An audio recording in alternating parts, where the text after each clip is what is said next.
feet and things like that. So just always make sure that you check the units and and the units cancel out to give you a final value that has one specific unit. So don't use SI units in one place and then use the imperial units and then the metric system, and then like everything gets like messed up, and you get something wrong just because of units. Okay. So that's just an approach to CHE 314. Like it's a very trivial approach. It's very simple and it works every single time. Okay. So yeah, just always try to do that, and you'll see that it makes a lot of sense. So we will go straight into today's seminar. So the question is about a company that manufactures ball bearings, and they use air cooling after they've heat treated their steel, or after they've manufactured it. This is something to do with the material. I do not know. I'm not a materials engineer. I just saw it there, so I just copied it. Anyway, so they use it. They air cool the ball bearing or the whatever part that they manufacture, and then they once it's reached a specific temperature, then they rapidly quench it using water. Okay, so that after that it can quickly be packed and it can be shipped, or I don't know what the reasoning is, but I'm guessing that's the reasoning. Anyway, that's just the jargon of the question. It's unimportant for now. That's what we know the company does. Anyway, we've been given that a steel ball with a diameter of 15 centimeters, and it is now at a temperature of 90 degrees Celsius. So it has been air cooled to a temperature of 90 degrees Celsius, and then it is fully submerged into water. Okay, and yes, it is fully submerged into water. And now we've been told to solve two parts of the question. The first part is what will be the heat transferred from the ball if the water is at a temperature of 30 degrees Celsius. Okay, so we know that there is a steel ball at 90 degrees Celsius, and now we want to know what the temperature will be of the ball, what will be the heat transfer, sorry, from the ball if it is submerged into like water at 30 degrees Celsius. And we've been told here that it is fully submerged into the water. So that's another important part. Okay. Then the next question is, what is the new temperature of the water if there's 20 liters of water in which the ball was submerged? Okay. So we're being asked two questions, and we've been given the density and the latent heat of steel at 90 degrees Celsius. So we know that the density, we've been told the density is 8,000 kilograms per meter cubed, and the latent heat is 434 joules per kilogram Kelvin. Okay, so I can't solve this question. Like I wish I could write it on the board and let you guys solve it. But instead, what I'm going to do is, I think, because we're just solving one question today, so since we have enough time, I think what I'll do is maybe I'll try put you guys into like breakout rooms and just try solving the first part, just part A. And then we will go through the answers in class. I have the answers in the next slides. So we will go through the answers in class. And then you don't have to solve the whole question, just start it off. Because if you can start it off, we're good for now. Just try start it off. So just copy down part A. You don't have to copy the top part of the question. Just copy starting from given and the question A, and you can take these values, the density and the Cp of steel. And yeah, just quickly copy that on a piece of paper somewhere. And I'll put you guys into breakout rooms, and you can unmute your mics and discuss with each other on how to best solve this question. And yeah, you guys can just go through it. I'll try and move between breakout rooms, try and see how you guys are doing, but I'll just give you guys around like 5 minutes ish just to get it started. You don't have to solve the whole question. I just want to get you guys familiar with trying to solve this, you know? So just quickly copy it, and I will put you guys into breakout rooms.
So that's the breakout rooms are created. So I hope you guys have caught the question, and I'll just.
Sorry, I was in room 4, but my yeah. Okay, thank you.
Okay, so I think everybody should be back here. And let's uh, let's get started. Um, so most of you guys did did pretty well to start off. I think somebody even wrote an answer on the chat, which was pretty awesome. So let's get started. So the solution to the question was trying to solve for the heat transfer um, out of the ball. So we start by determining the control volume. And like this is the first step, as always. So that is basically the free body diagram, the schematic. It's very simple. We have water, we have a steel ball. We know that the initial temperature of the ball is 90 degrees Celsius.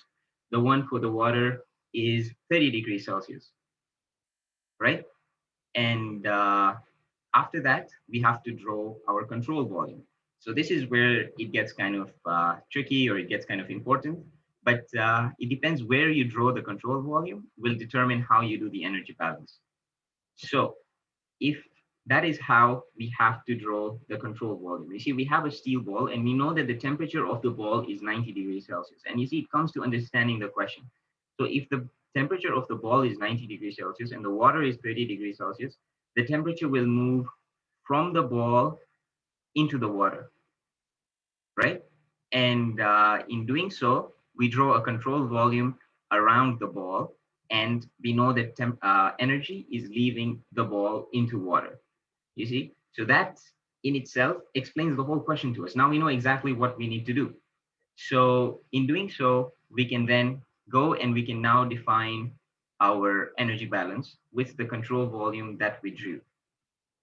So the energy balance, this like I said is it's the fundamental.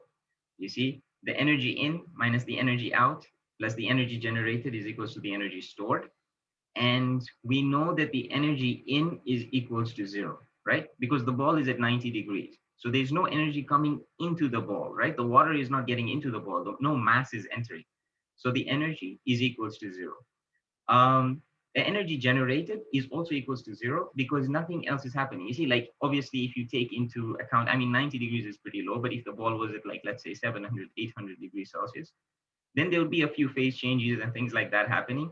But that again, we would ignore. We're saying that the energy generated is equals to zero.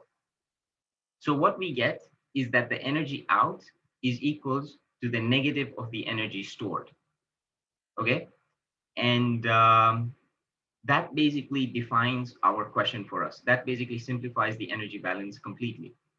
And after that, we can now go ahead and start solving the question, right? So we know that the energy stored is equals to the mass M2 multiplied by the enthalpy 2 minus M1 multiplied by the enthalpy 1. So 1 and 2 refer to the different points. For our case, it could refer to the time, it could refer to like an axial location or something like that. So it's just the first point, for the second point minus the first point.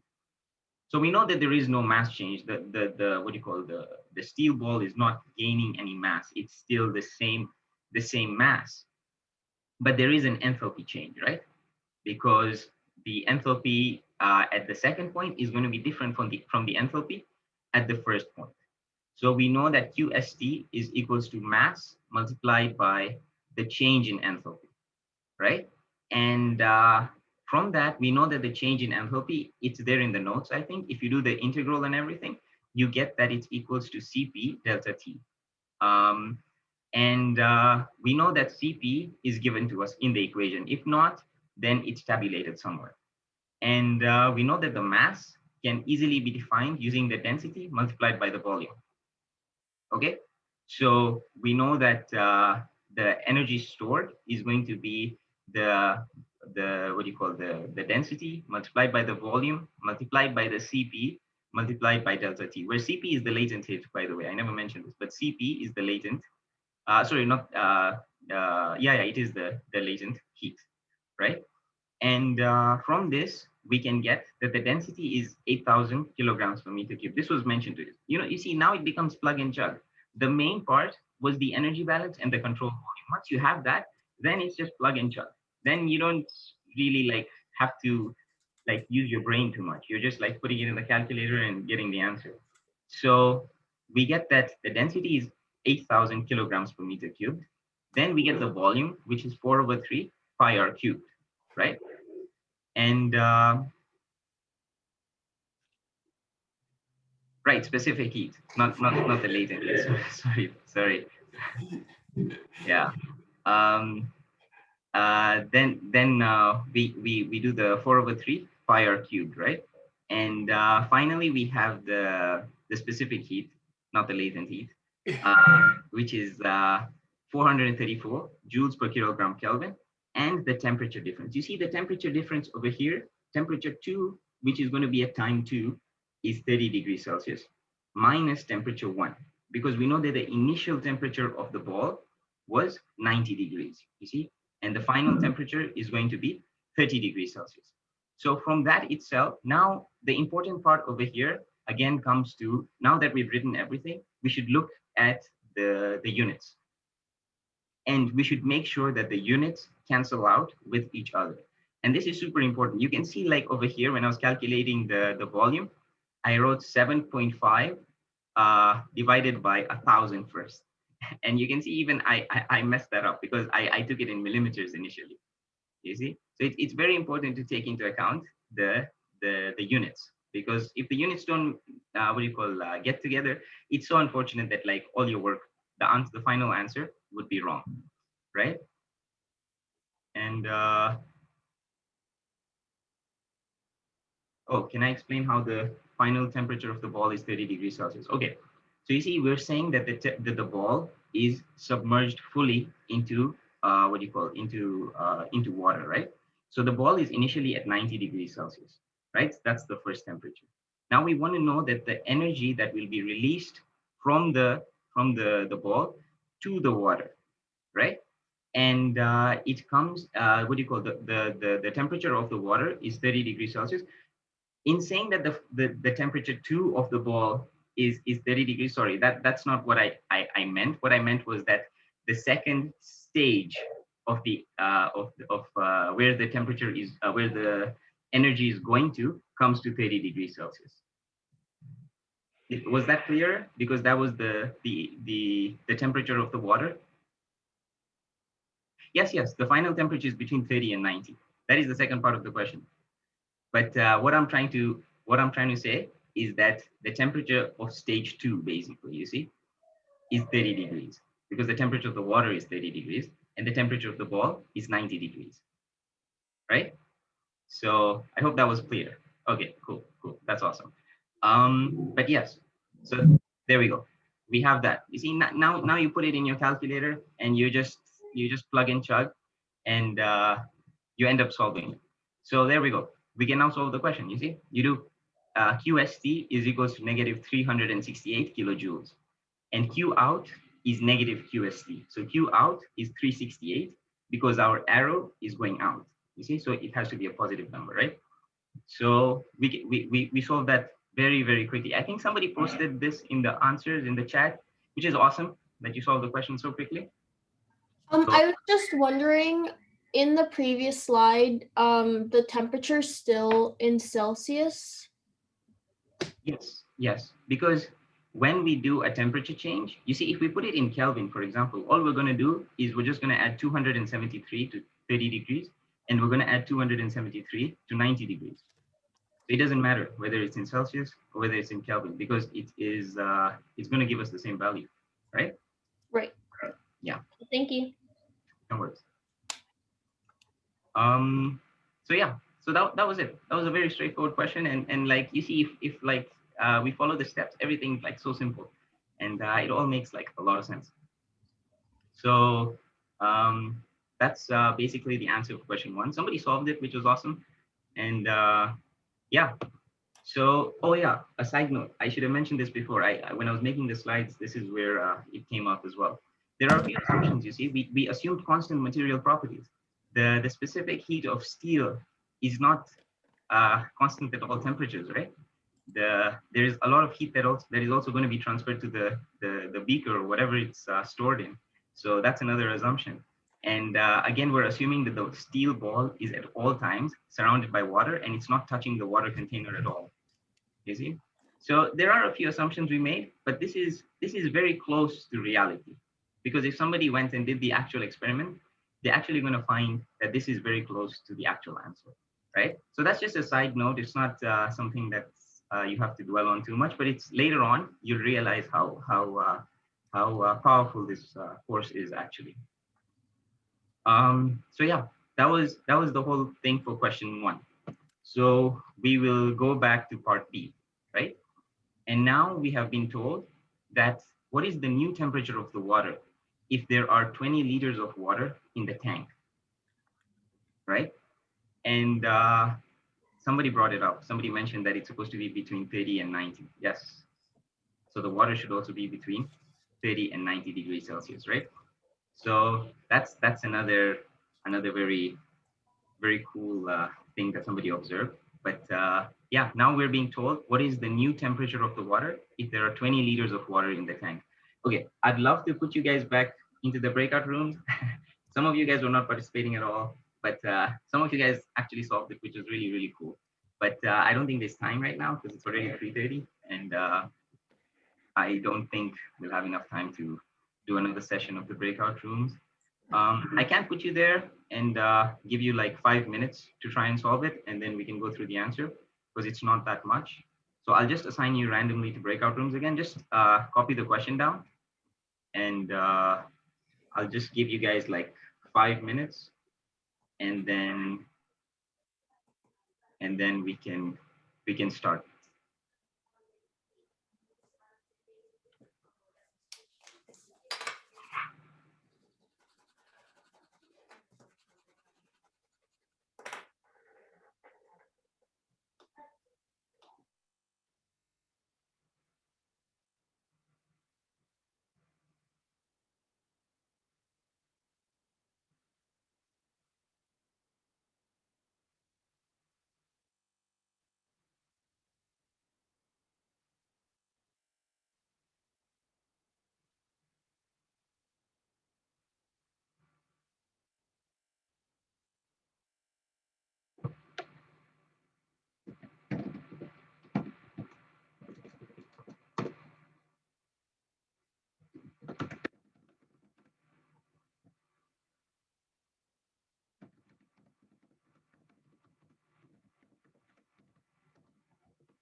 All right.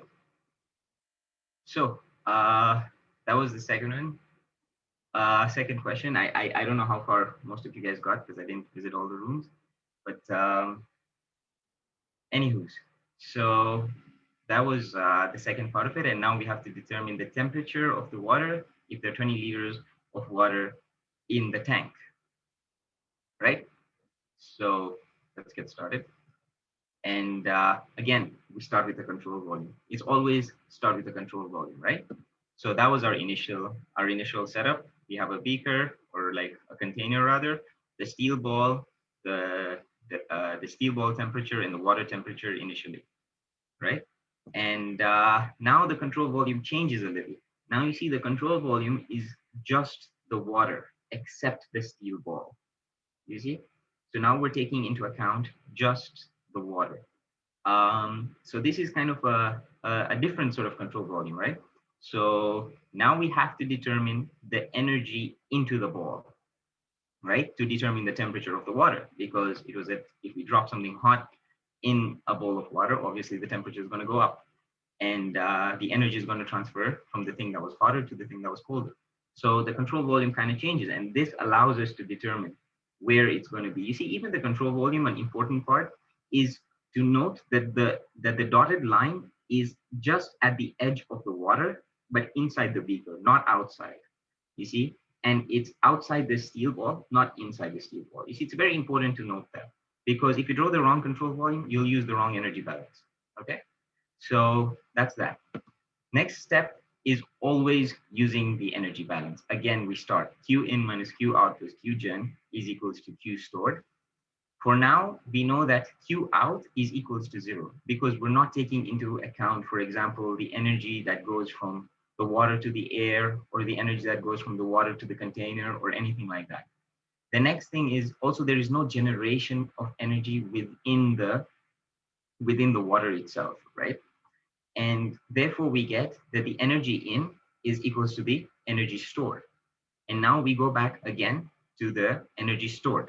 And we see that it's going to be again the mass 2 multiplied by the enthalpy 2 minus mass 1 multiplied by the enthalpy 1. And that again gives us mass multiplied by the change in enthalpy.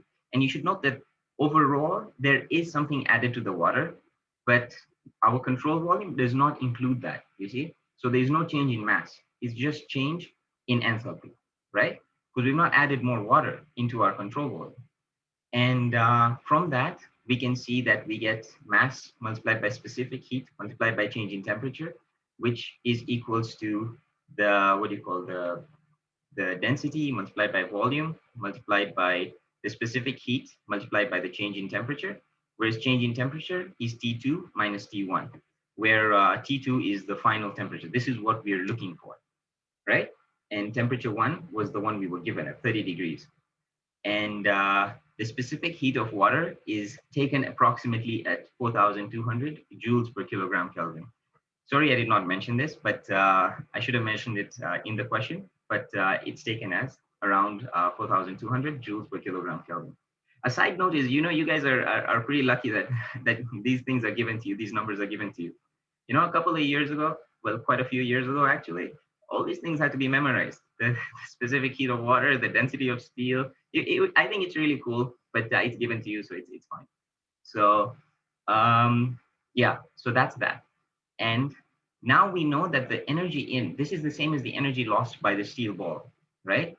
This is the same energy lost as the steel ball, is 368 kilojoules that we calculated in part A, right? So from here, now we can determine the temperature too. Now it's just rearranging equations. You see, now it's simple algebra, right? So now we can determine the temperature too, okay?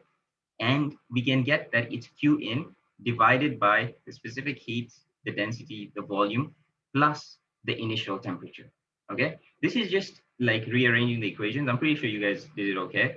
But yeah, again, it's important to just write everything out. And again, we come here and we see that, you see, this time they give us 20 liters. They did not give it to us in meters cubed. And we're using SI units, so we have to change it to meters cubed, you see? And we have 4,200 joules per kilogram Kelvin. But since our energy is in kilojoules, we also change the specific heat to kilojoules per kilogram Kelvin, right? And then we do the simple math, and we can immediately see that the temperature too will become around 34.4 degrees Celsius, right? So the temperature has gone up by around 4 degrees Celsius, right? Because we added the hot steel ball into the into the water. So that's the solution for part B.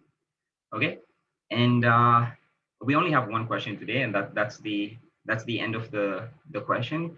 But I just wanted to finish a few minutes early because I just wanted to ask you guys about the office hours. First of all, does it work for everyone between 4 and 5 today, like in the next hour, or do you guys have conflicts?